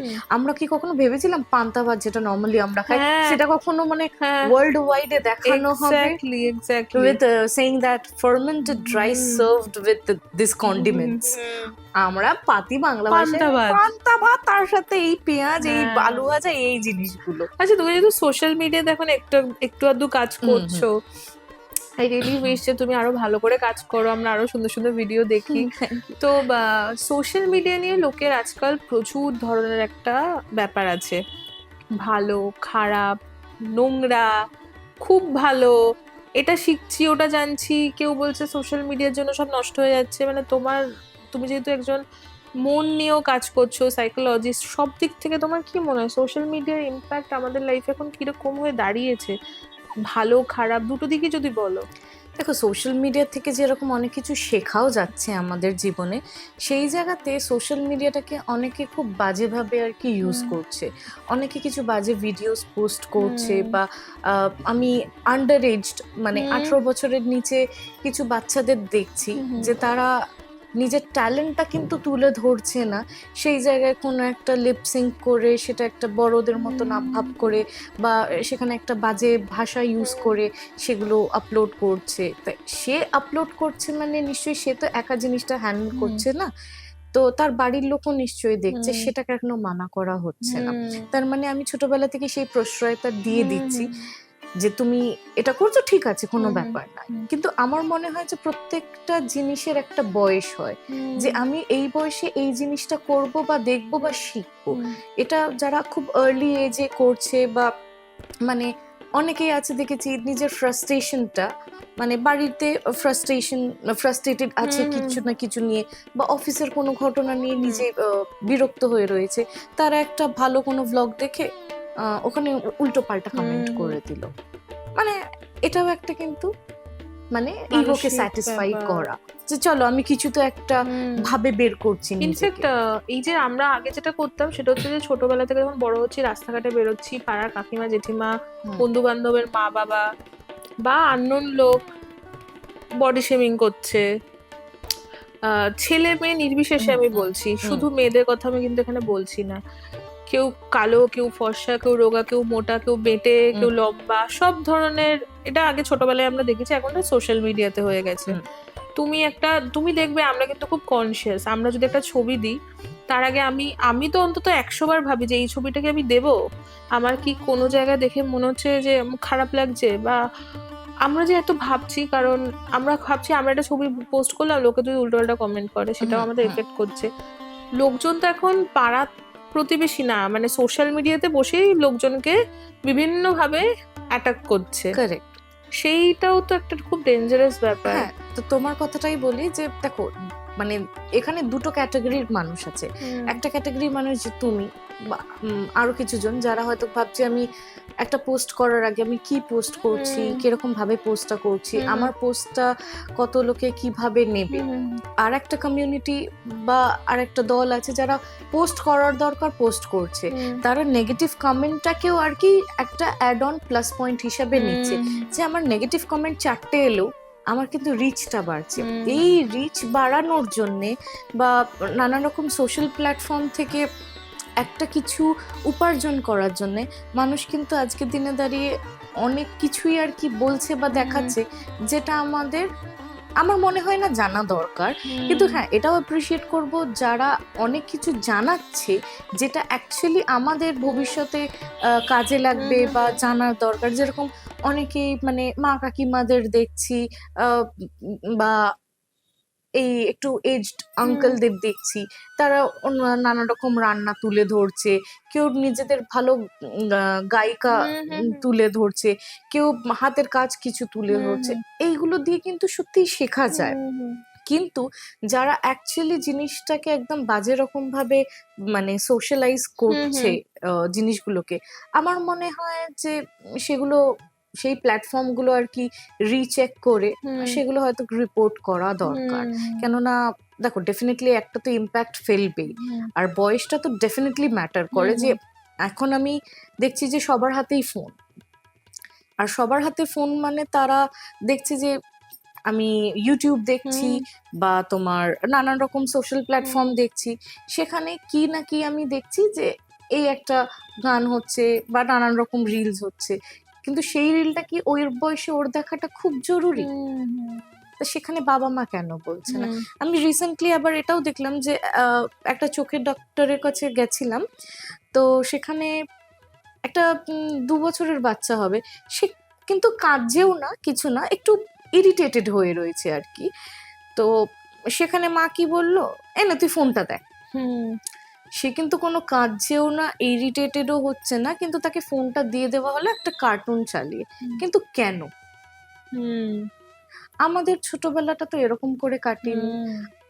যদি কোনো অসুবিধা হয়ে থাকে তুমি বাচ্চাটার সাথে কথা বলো, অপর দিক থেকে তুমি নাই রেসপন্স পেলে, কিন্তু ফোনটা ধরানো বা এই যে ফোনটা ইজিলি অ্যাভেল করে দেওয়া, তারপর আমি গিয়ে বলবো যে আমার বাচ্চা তো ফোন ছাড়া খেতেই চায় না, ও ফোন ছাড়া পড়াশোনাই করতে চায় না, এটা তো অ্যাকচুয়ালি একটা ব্যাড এফেক্ট ফেলছে। যার কারণে আমি সবসময় বলে থাকি যে বাচ্চাদের থেকে ফোন যতটা দূরে রাখা যায়, ফোন ট্যাবলেট এগুলো ততটাই ভালো। তুমি একটা টিভি দেখার, আমাদেরও ছোটবেলায় যখন টিভি দেখতাম আমাদের কিন্তু একটা পার্টিকুলার টাইম ছিল, এই কার্টুনটা এই সময় হবে, আমরা ওই সময়টাই দেখবো। তার আগে পরে আমরা পড়ছি, খেলাধুলা নিয়ে ব্যস্ত আছি, বা কোনো না কোনো আর্ট অ্যান্ড ক্রাফট বা কিছু না কিছু শিখছি, বা দুষ্টুমিটাই করছি, কিন্তু তাতে ব্যস্ত আছি। আজকে দিনে দাঁড়িয়ে যারা আর কি খুব বেশি ফোনে আর কি ইনভলভ হয়ে যাচ্ছে, নানান রকম প্রবলেম হচ্ছে। ঠিক আছে, সেই বাচ্চাটা হয়তো আর্লি এজে তার রাইটিং প্রবলেম চলে আসছে, তার রিডিং প্রবলেম চলে আসছে, সে হয়তো সেই ফোনেটিক ল্যাঙ্গুয়েজটা বলছে, অ্যাকচুয়ালি যে নর্মাল কথাগুলো বলা দরকার সেগুলো বলছে না। আর এই এই যে মোবাইল এডিকশনটা যে অল্প বয়স থেকে তৈরি করে দেওয়া হচ্ছে, এটা তো ভুল। অনলাইন ক্লাসেস যখন হচ্ছে ওইটুকুনি দাও, ঠিক আছে, তারপর দরকার নেই। অবশ্যই দেখো, আমরা যারা সোশ্যাল মিডিয়াতে এখন কাজ করছি, হুম, আমরা অনেকের ভিডিও দেখি। আমার মনে হয়, যেটা আমার ব্যক্তিগতভাবে মনে হয়, সেটা হচ্ছে যে মানুষের না ব্যক্তিগত জীবন এবং এই যে আমি যখন অনলাইন একটা প্ল্যাটফর্মে কাজ করছি, সেটা তো আমার প্রফেশন হয়েই দাঁড়ালো। হুম, আমরা যখন অফিস যাচ্ছি তখনও আমাদের একটা কি প্রফেশনাল লাইফ, বাড়িতে আসলে একটা ব্যক্তিগত হুম, জীবন, হুম, সেটা একটা ব্যালেন্সে চলে। যখন আমরা কন্টেন্ট ক্রিয়েশনে নামছি তখন কিন্তু আমরা ব্যালেন্সটা করি না। সেটা কিন্তু আমার মনে হয় এরকম প্রচুর লোকজন আছে, কাপল ব্লগিং বলো বা ফ্যামিলি ব্লগের কথাও বলছি, তারা কিন্তু ওই লাইনটা রাখতে পারছে। তারা কিন্তু সবটা এক্সপোজ করছে না। তারা যতটুকু দেখানোর দরকার, যতটুকু দেখলে কারেক্ট। মানুষের মুখে একটা হাসি ফুটতে পারে, ততটুকুই করছে। But তো সেই সংখ্যাটা খুব কম, হুম, হুম, বাকি সংখ্যাটা অনেক বেশি। বেশি। হুম, তো তুমি যে ব্লগিং করছো, তুমি মানে তোমার তো মেনলি খাওয়া দাওয়া এবং একটা ঘোরাঘুরিটাই থাকে, আমি হুম, যতটুকু হুম, তোমার হুম। ব্লগটা দেখেছি আমি। তুমি সেই লাইনটা কি করে ব্যালেন্স করছো যে আমি কোনটা দেখাবো কোনটা দেখাবো না? হ্যাঁ, তো তুমি যেটা বললে যে কি করে আমি ব্যালেন্স করি আর কতটা আমি দেখাবো দেখাবো না ঠিক করি। দেখো আমার কন্টেন্টের ইয়েটাই হচ্ছে খাওয়া। হুম আর খুব বেরোজোর হলে একটা ফ্রেন্ডের সাথে দেখা করলাম অনেকদিন পর, সেটার একটা মিনি ব্লগ। তারপর হয়তো মানে সে কিছু অন্য কিছু খাচ্ছে বা সে হয়তো সেই জায়গায় ড্রিঙ্ক করছে, আমার মনে হয় না তার পার্সোনাল লাইফটা বা হুম অতটা বেশি আমার তুলে ধরা দরকার। হুম যেইটুকুনি দরকার, যেইটুকুনিতে আমি সেটাকে মেমোরিজ হিসাবে আমি রাখতে পারবো, বা আজ থেকে আমি 2 বছর পর যখন সেই হুম জিনিসটা দেখবো, যেন না আমার সবসময় দেখে একটা মুখে হাসি থাকে, হুম আর তার পেছনের গল্পগুলোও যেন সেই আমার মাথায় থাকে। হুম হুম। তার থেকে বেশি কিছু না। এইটাই আমার মনে হয় সবার এইটুকু করলেই মানে যথেষ্ট। হুম, হুম, তবে প্রত্যেকেই পার্সোনাল চয়েস, সেখানে আমাদের বলার কিছু নেই। একদমই তবে তাই। একটা মজার প্রশ্ন করি, সেটা হচ্ছে যে এই যে মানে ফোন নিয়ে শুট করা, নিজেকে শুট করা, রাস্তায় বেরোনো শুট করা, এইটাতে মানে ইজি হলে কি করে? মানে এখনো কি রাস্তাতে বেরোলে একটু মানে অসুবিধা হয় ব্লগ করতে, না ইজি হয়ে গেছো? আমি একটু ভিড়ভাট্টা দেখলে আমি ফোনটা এরকম করে রাখি যাতে লোকে বুঝতে না পারে যে আমি অ্যাকচুয়ালি কিছু রেকর্ড করছি। টুক করে আমি খুব হয়তো 4-5 সেকেন্ডের একটা হ্যাঁ ক্লিপ নিয়ে আমি ওটাকে অ্যাড অন করে দিই। মানে ওটা ছাড়া ওই মানে একটা কিছু এরকম ফোনটাকে আমি দূরে করে হ্যাঁ হাই ফ্রেন্ডস এরকম করে ওই কনফিডেন্সটা আমার এখনো অব্দি আসতে পারিনি। ওটা হয়তো আমি করব, কখন করব বলো তো, যখন ওই কোনো একটা পাহাড়ের মাঝে কি আছি, আশেপাশে লোকজন নেই, তখন আমি উদ্দেশ্য হাই ফ্রেন্ডস কেমন আছো ওরকম করে আমি একটা স্টার্ট করব। এটা আমার একটা খুব ইচ্ছে আছে, আচ্ছা। মানে ফানি হলেও হ্যাঁ ওটা হ্যাঁ একটা রেকর্ড হ্যাঁ করে হ্যাঁ রাখবো, হ্যাঁ যাতে আমি বুঝতে পারি যে লাইফে এরকম একটা মোমেন্ট এসেছিল moment, হ্যাঁ যখন আমি মন খুলে আমি ক্যামেরা বন্দি করেছি হ্যাঁ। নিজেকে, প্লাস হচ্ছে সেই মোমেন্টটাকে। এটা তুমি যে বললে, এটা আমার চেনাশোনা একজন লোক এবার পাহাড়ে গিয়ে করেছে। তাই না? বুঝতেই পারিনি যে তার মধ্যেই পোটেনশিয়ালটা ছিল। ও দেখছে ক্যামেরা পেছন থেকে আর হাসছে। মানে এগুলো বলে বলে আমাকে ইন্সপায়ার করছে যে তুমিও এটা হুম, করো, হুম। তোমার দ্বারাও এটা হবে, যদিও করে। অ্যাকচুয়ালি যদি অ্যাকচুয়ালি করে। দেখো, সবার ব্লগিং এর স্টাইল আলাদা থাকে। কেন এত ভ্লগার্স এর এতগুলো মানে হ্যাঁ, ফলোয়ার্স বা পরিচিতি, কেননা প্রত্যেকটা মানুষের আলাদা আলাদা রকম স্টাইল আছে, থাকে। কারোর মতো কপি না করে নিজের মতো হ্যাঁ, করো। এবার দেখো, অনেকে যারা আমি বলবো ট্রাভেল ব্লগ করছে, অনেকে এমন ভাবে শর্টটা নিচ্ছে, মানুষ শর্ট দেখছে। হুম এবার অনেকে আছে সেরকম শর্ট না নিতে পারলেও যেরকম ভাবে আর কি ডিটেলড এক্সপ্লেনেশন আর কি হুম মানে হুম আইটিনারি গুলো বোঝাচ্ছে, হুম হুম তখন মনে হবে যে আমি চোখ বন্ধ করে আমি নিজে সোলো ট্রিপে চলে যেতে হুম পারবো। হুম ঠিক আছে। আবার অনেকে আছে যে মানে তার জিনিসগুলো খুব সুন্দর, কিন্তু তার ভয়েস ওভারটা এত হুম ভালো যে মানুষ হয়তো মন্ত্রমুগ্ধর মতন দেখছে। তো এটাই আমি বলবো যে প্রত্যেকটা মানুষের ব্লগিং স্টাইল আলাদা থাকে। যারা যারা ব্লগিং করতে পছন্দ করো বা এখনো ভাবছো যে স্টার্ট করব কি করব না, আগে এটা বুঝতে হবে যে তোমার চয়েস অফ কন্টেন্ট কি। হুম হুম আমার যেরকম চয়েস অফ কন্টেন্ট হচ্ছে ফুড, কাঁচা লঙ্কারও চয়েস অফ হুম কন্টেন্ট হচ্ছে ফুড। আর আমার মাঝে সাঝে একটা দুটো আর কি ইয়ে থাকে ঘুরতে যাওয়ার, তো সেটাও আমি মানে রেখে দিই বন্ধ করে, মানে ক্যামেরা বন্ধ করে। ওটা ছাড়া অনেকে যারা ঘুরতে যেতে পছন্দ করো বা পার্টিকুলার কোনো আর্ট অ্যান্ড ক্রাফট পছন্দ করো, ওগুলো শেয়ার করতে পারো, যাতে আমরাও অনেক কিছু দেখে দেখতে ইন্সপায়ার পারি, হই। জানতে পারি, রাইট? মানে সোশ্যাল মিডিয়ার গুড পার্টটা অনেকটা ভালো, হুম, হুম, অনেকটা বেশি। খারাপ দিকটা নিয়ে আসলে আমরা যদি আর একটু সচেতন হই, আমার মনে হয় অনেকটাই মানুষ বুঝতে পারবে, কিন্তু সবাইকে বোঝানোর দায়িত্বও আমরা নিতে না, পারবো না, এটাও একটা ঘটনা। এবার একটু আমরা বেশ একটু আড্ডাটা অনেকটাই জমে উঠেছে আমার, সবার সাথে আড্ডা মারার সময় মনে হয় এর সাথে আবার পার্ট 2 করতে হবে। সুপর্ণার সাথেও মনে হচ্ছে পার্ট 2 করতে হবে, সেটা দেখা যাক কবে হয়। কিন্তু মোটামুটি আমরা একটু রান্নার দিকে এবার যাব। তবে রান্নার দিকে যাওয়ার আগে তোমার সাথে ছোট্ট একটু কোয়েশ্চেন আর আচ্ছা, একটা মজার একটা গেম খেলবো। আমি তোমাকে 5টা খাবারের নাম বলবো, তো 5টা খাবারের নাম শুনে তোমার মাথায় প্রথম যেটা আসবে সেটাই তুমি বলবে। মানে এরকম নয় যে খাবার মানে ওয়াও দারুণ, ওরকম না। ট্রাই মানে একটু মানে ধরো আমি তোমাকে একটা খাবারের নাম বললাম, সেটা শুনে তোমার মাথায় যদি ইনস্ট্যান্ট যেটা আসবে, যেটা মানে সেটাই তুমি বলবে, তাহলে ব্যাপারটা একটু লোকজনের কাছে মজাদার হবে আচ্ছা, আর কি। আচ্ছা, তো তোমার সাথে খেলাটা শুরু করি। একদম। আচ্ছা, তোমাকে যেরকম বললাম 5টা রেসিপি বা 5টা খাবারের নাম বলবো, যেটা প্রথম মাথায় আসবে আচ্ছা, আচ্ছা, সেটাই তোমাকে বলতে হবে, ঠিক আছে? আচ্ছা। প্রথমে বলি সুশি। বাবা, ওইটাকে যে খেতে হবে ওই খাওয়াটাই চাপ, কিন্তু আমার ওই রসমালটা ভালো লাগে ভালো না। লাগে না আমার? উহুম। আচ্ছা, পান্তা ভাত। গরমকালে ড্রাগ, মানে ওইটা খাওয়ার পর ঘুমটা কিন্তু দারুণ আসে। আচ্ছা, আইসক্রিম। গলা ব্যথা তো সেরকম পোষায় না, ঠিক আছে, ভালো, মানে শেষ পাতে মিষ্টি মুখ। আচ্ছা, একটা অন্যরকম প্রশ্ন করছি, সেটা হচ্ছে যে চায়না টাউনের চাইনিজ নাকি লোকাল দোকানের চাইনিজ? চায়না টাউনের চাইনিজ। আচ্ছা, লাস্ট আমার প্রিয় খাবার বিরিয়ানি। স্বর্গ। সেই মানে বিরিয়ানির চালটা আর মাংসটা যখন এরকম করে ভাঙছি, মানে ঝরে ঝরে পড়ছে। ঝরে ঝরে পড়ছে, স্পেসিফিক্যালি মাটন, হ্যাঁ। আর তার সাথে একটু কলকাতার বিরিয়ানির আলু। আর তুমি একটা জিনিস ভুলে যাচ্ছ, ওটা ডিম। থাকতেই ডিমটা একটু হবে। থাকতেই হবে।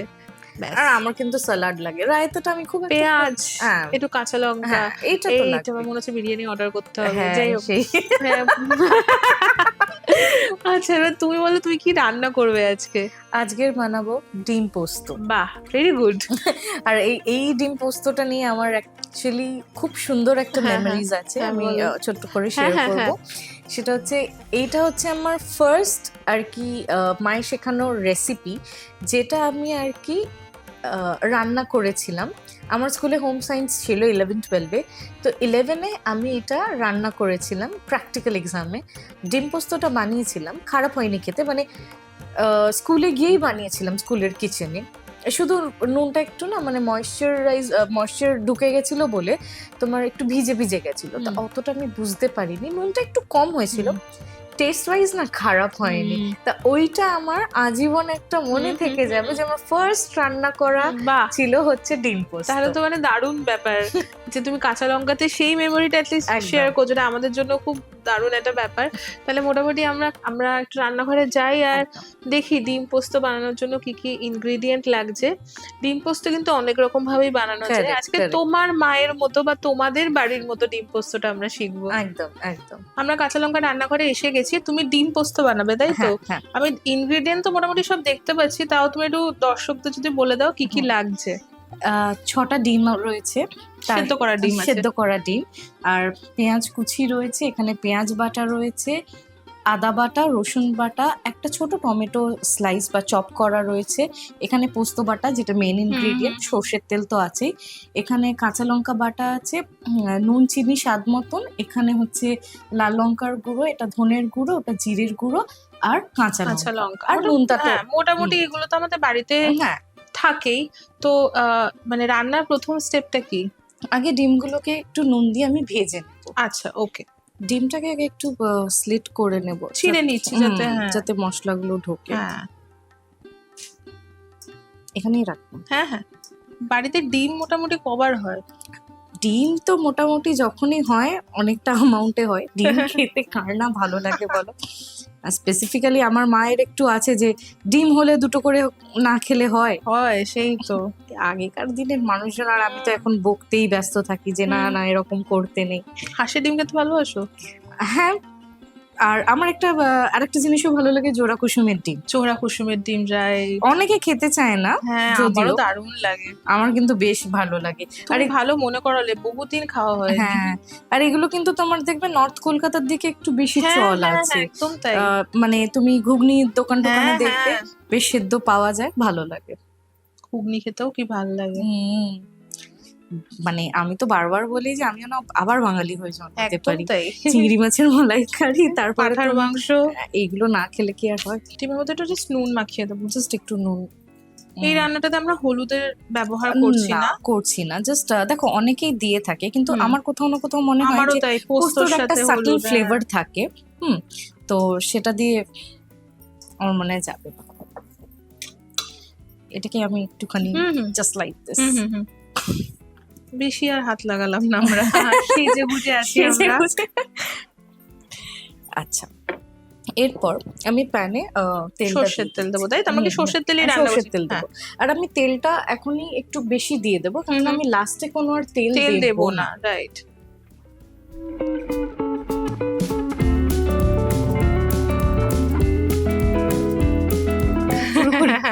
হ্যাঁ, ঠিক আছে। এবার তেলটা মোটামুটি গরম হয়ে গেছে। আমি হলুদ দিলাম না, আরেকটা কারণ হচ্ছে দেখো সর্ষের তেলের একটা খুবই সুন্দর একটা পাঞ্জেন্ট কালারও থাকে, ফ্লেভারও থাকে, তাই দিচ্ছি না।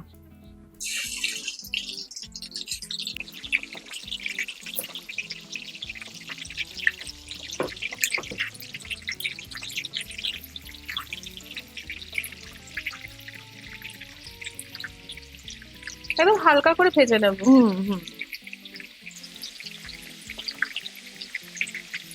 ভাজা তো হয়ে গেছে মোটামুটি, তুলে নেবো, তাই তো?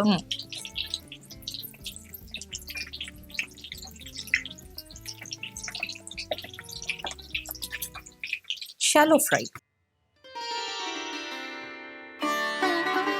আচ্ছা, তেল তো আমাদের গরমই আছে, তাহলে আমরা প্রথমে পেঁয়াজ কুচিটা দিচ্ছি।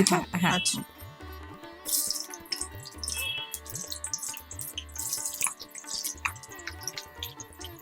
দিয়েই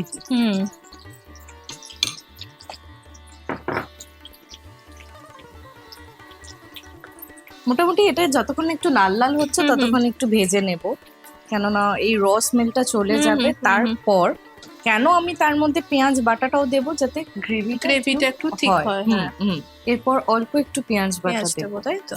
জাস্ট এই 2 চামচ মতো। আচ্ছা, এর মধ্যেই দেবো হচ্ছে আদা বাটা।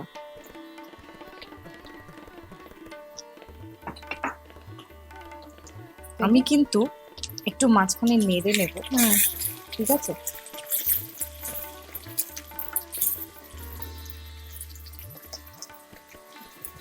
তারপর আমি রসুন বাটা ব্যাস।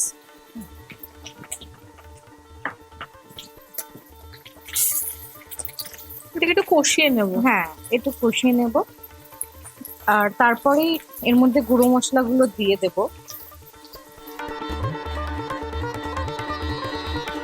কাঁচা লঙ্কা বাটা, যে যেমন ঝাল খাবে।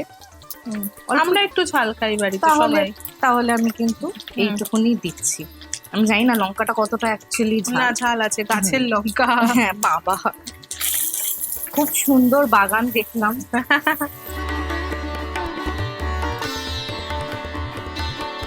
এরপর একটু এর মধ্যে দেব স্বাদ মতো নুন। আচ্ছা, দেখো আবারও সেই বলছি, নুন আমি দিচ্ছি, কম বেশি কিন্তু অ্যাডজাস্ট করে নিতে হবে। লঙ্কার গুঁড়ো অল্পই দিচ্ছি, কেননা লঙ্কাটা তুমি বললে ঝাল হবে, বাড়ির লঙ্কা। অল্প একটু জিরের গুঁড়ো আর স্লাইট ধনে গুঁড়ো। এটা যেরকম একটা নর্মাল ডিম কষা যেরকম আমরা বানাই, এটা একটু মোটামুটি হালকা নেড়ে নিয়ে আমি একটু জল দেব, যাতে মশলাগুলো লেগে না যায়।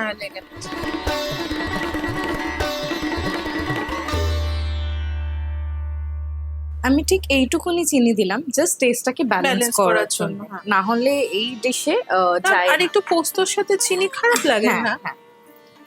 এবার আমি এর মধ্যে একটু জল দেব। আচ্ছা, ব্যাস ব্যাস ব্যাস।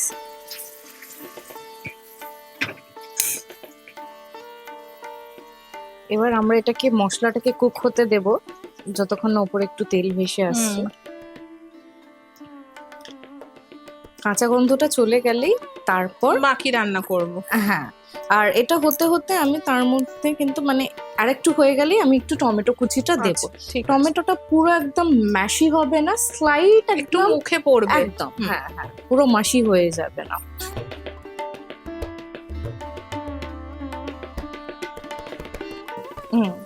এরপর আমি একটু টমেটো কুচি দিয়ে দিচ্ছি।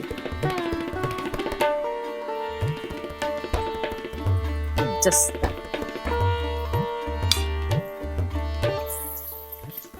টমেটোটা পুরো যেন গলে না যায়, সেটা আমরা একটু খেয়াল রাখবো।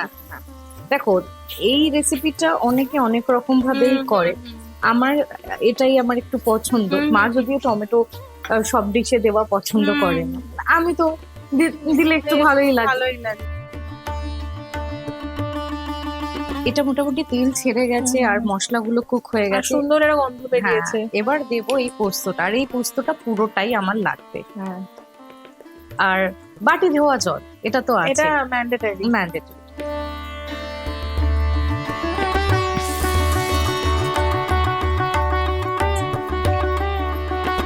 পোস্ত না একটু নষ্ট করতে ইচ্ছা বাবা করে না। সত্যি, এক তো ফ্লেভার আর দুই হচ্ছে দাম। মোটামুটি দেখছো যে এটা অনেকটাই কুক হয়ে গেছে। এবার আমি কয়েকটা চেরা কাঁচা লঙ্কা এর মধ্যে দেব, ঠিক আছে? আমি একটু একটু এরকম ফাটিয়ে দিচ্ছি হালকা, কেন ও তো পোস্তর সাথে কাঁচা লঙ্কার একটা আলাদা ফ্লেভার আছে। আমি তিনটেই দিলাম। মোটামুটি দেখো কি সুন্দর তেল ছেড়ে এসেছে, গন্ধটা খুব ভালো হয়েছে, দুর্দান্ত এসেছে। পোস্তটা আহামরি কুক করতে এমনিও লাগে না। মোটামুটি আমাদের এই গ্রেভিটা রেডি হয়ে গেছে, আর এটা একটু গা মাখা হবে, গরম ভাতের সাথে খেতেই এটা খুব ভালো লাগবে, মানে এর কোনো মানে তুলনা নেই। আর যেরকম আমি শুরুতেই বলেছিলাম, আমি শুরুতেই বেশি করে তেল দিয়ে দিয়েছি, আমি লাস্টের দিকে কোনো আলাদা তেল দেবো না। হ্যাঁ, তেল বেরিয়েও গেছে, মোটামুটি কুক হয়ে গেছে। এবার আমি ভেজে রাখা ডিমটা দিয়ে দিচ্ছি, আমি এরকম করেই একদম একদম। এবার মোটামুটি আমি এটাকে একটু চাপা দেব, তাই তো? নেড়ে চেড়ে একটুখানি আমি চাপা দিয়ে দেব, যাতে মশলাগুলো একটু হালকা করে ঢুকে যাবে। বেশি না, এই 2-4 মিনিট মতন আমি যাতে একটু ঘুরিয়ে ফিরিয়ে দিচ্ছি, যাতে মোটামুটি ঢোকে। এটাই কম নাকি 100টা দিয়ে দেবো? একটু মানে একটু ভাপাবে তো। হ্যাঁ, এমনিও জল বেরোবে বন্ধ করলে। ব্যাস ব্যাস, তারপর গরম ভাত আর কি চাই। খুব সুন্দর, অলরেডি মানে খুব সুন্দর লাগছে দেখতে। এটার মাঝখানে কিছু আছে না? মোটামুটি কতক্ষণ রাখছি তাহলে? এই 2-3 মিনিট। ওকে, হয়ে গেছে তো তাহলে মনে হচ্ছে। সুন্দর গন্ধ বেরিয়েছে। এই তো তুলে চেক করে কি নিলাম। দারুণ, সুন্দর তেল ছেড়ে গেছে, মানে একদম ইটস রেডি। হ্যাঁ, ভাত দিয়ে খাওয়ার জন্য ব্যাপারটা একদমই রেডি।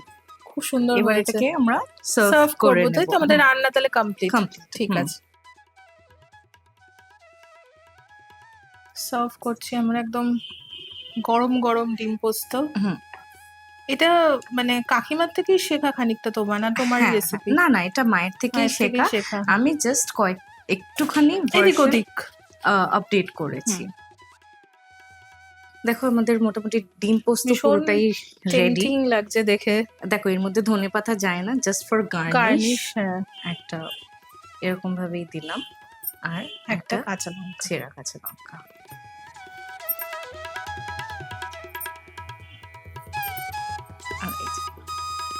খুব সুন্দর দেখতে লাগছে।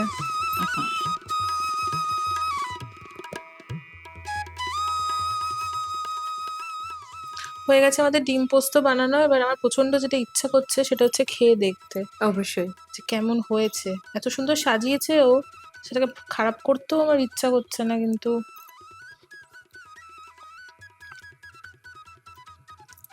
দারুণ, অপূর্ব। এটা না মানে ডিমের জায়গায় যদি চিকেন দিয়ে করতে চায় সেরা হবে। দারুণ, খুব মানে চিনি নুন ঝাল ব্যালেন্সড, ভীষণ ভীষণ ভালো হয়েছে। আজকে রাতে যদি বাড়িতে ডিমের ঝোল রান্না করে কথা ভেবে থাকেন, ঝোল মাইনাস এটা বানিয়ে ফেলুন। সে যদি দুপুরে দেখে থাকেন রাতে, বা সকালে দেখে থাকুন কি দুপুরে, যখন খুশি বানিয়ে ফেলুন, কারণ খুব একটা সময় লাগেনি, কিন্তু হুম। ভীষণ ভালো খেতে হয়েছে। আচ্ছা, মোটামুটি তো সব আজকে আমরা মানে দারুণ আড্ডা মেরেছি, একদম একদম। শেষে চলে এসেছি। রান্না, আড্ডা, গল্প সবকিছু হয়ে গেছে, ভীষণ ভালো খেতে হয়েছিল। এবার তোমাকে জিজ্ঞাসা করি, তোমার আজকে কেমন লাগলো বলো। আমার দারুণ লেগেছে, অ্যান্ড থ্যাঙ্কস টু কাঁচা লঙ্কা অ্যান্ড টকবক সিরিজ যে আমাকে এই একটা অপরচুনিটি দিয়েছে সবার সাথে নিজের গল্পটা তুলে ধরার জন্য, আর নিজের সেই একটা নস্টালজিক রেসিপি তুলে ধরার জন্য। একদম। মানে আজকে আমি যখন রান্না করছি সেই ছোটবেলার কথাটা মনে হুম, হুম। পড়ে গেল, সেই ছোটবেলায় রান্না করা ফার্স্ট ডিশ আর আজকে সবার সাথে শেয়ার করে দেওয়া এটা একটা ফার্স্ট ডিশ, হুম। যেটা তোমার থ্রু আমি হুম। সবাইকে দিতে পেরেছি। থ্যাঙ্কস আমাদেরও টু ইউ। ভীষণ ভালো লেগেছে তোমার সাথে আড্ডা মেরে, তো মন খুলে আড্ডা মেরেছি, অনেক একদম। কিছু জেনেওছি। এবার একটা অন্য প্রশ্ন করি, সেটা হচ্ছে কাঁচা লঙ্কা কি দেখা হয়, সময় পাও? হ্যাঁ, হ্যাঁ, আমি দেখি। সাবস্ক্রাইব করা আছে, আমি দেখি। আর যেরকম আমি তোমায় আগেও বলেছি, এই তোমার মুরগির লাল ঝোলটা যখনই হুম। আমি দেখি আমার মানে ক্রেভিংটা আরো মানে বেড়ে যায়। আর রিসেন্টলি আমি হলুদ গালা মাটনের ঝোলটা হ্যাঁ, হ্যাঁ, দেখলাম। হ্যাঁ। রেসিপিটা অন্যরকম। হ্যাঁ, ট্রাই করব কখনো হ্যাঁ, আমি। ট্রাই করে জানিও কেমন ডেফিনিটলি, লাগলো। ডেফিনিটলি। আর যদি কাঁচা লঙ্কার দর্শকদের কিছু বলতে চাও? এটাই বলবো যে তোমরা একটু সাবস্ক্রাইব করে দিও, আর অবশ্যই কমেন্টে জানিও যে আমাদের এই সিরিজগুলো বা রান্নাগুলো কেমন লাগছে। আশা করছি খুবই ভালো লাগবে, কেননা নিত্য নতুন রান্না শেখা যায় এখানে। সে কাঁচা লঙ্কা কিন্তু মা ঠাম্মা দিদিমার রান্নাগুলোকেও তুলে ধরছে, যেটা আর কি হারিয়ে যাওয়া একটা রেসিপি। যেই রেসিপিগুলো মনে হয় খুব সহজ মানে ভাবে রান্না করা যাবে। অবশ্যই এই চ্যানেলটাই কিন্তু একবার চোখ রাখতে পারেন সবাই। থ্যাংক ইউ সো মাচ, খুব ভালো লাগলো তুমি আজকে এসেছো। I wish you all the best. Thank you. লাইফটা যেন খুব সুন্দর হয় এবং একদম। তোমার যেন সমস্ত স্বপ্ন পূর্ণ হয়, তোমারও, তোমারও। এইটুকুই আশা করব। Thank you so much. Thank you. আচ্ছা, তুমি আজকে এসেছো, তোমার জন্য ছোট ছোট কিছু গিফট আছে, চলো একটু গিফট গুলো দেখাই। আচ্ছা, প্রথমে একটু মিষ্টি মুখ করার জন্য সানাস বেকারির তরফ থেকে গিফট ভাউচার আছে। Thank you. খুব ভালো কেক, পেস্ট্রি, কুকিজ বানায় অর্ডার করতে পারো। পুজো আসছে, নতুন জামার জন্য রমণীজের তরফ থেকে গিফট ভাউচার আছে। Thank you. গাছ সবাই ভালোবাসে, হ্যাঁ। তার জন্য ক্যালকাটা হর্টিকালচার অ্যান্ড ফার্মের তরফ থেকে একটা গিফট ভাউচার আছে। Thank you. আর যদি কখনো বন্ধু বান্ধব বা মনের মানুষের সাথে কফি খেতে যেতে ইচ্ছা করে, তার জন্য কেটল বেরির তরফ থেকে একটা গিফট ভাউচার আছে। দারুণ। আর সব শেষে মন্দারিকার তরফ থেকে একটা গিফট ভাউচার আছে। মা আর দাদাকে নিয়ে একদিন ঘুরে এসো, খুব নিশ্চয়ই, ভালো নিশ্চয়ই। লাগবে এই আমার। শীতেই যাবো ভাবছি। Thank you so much.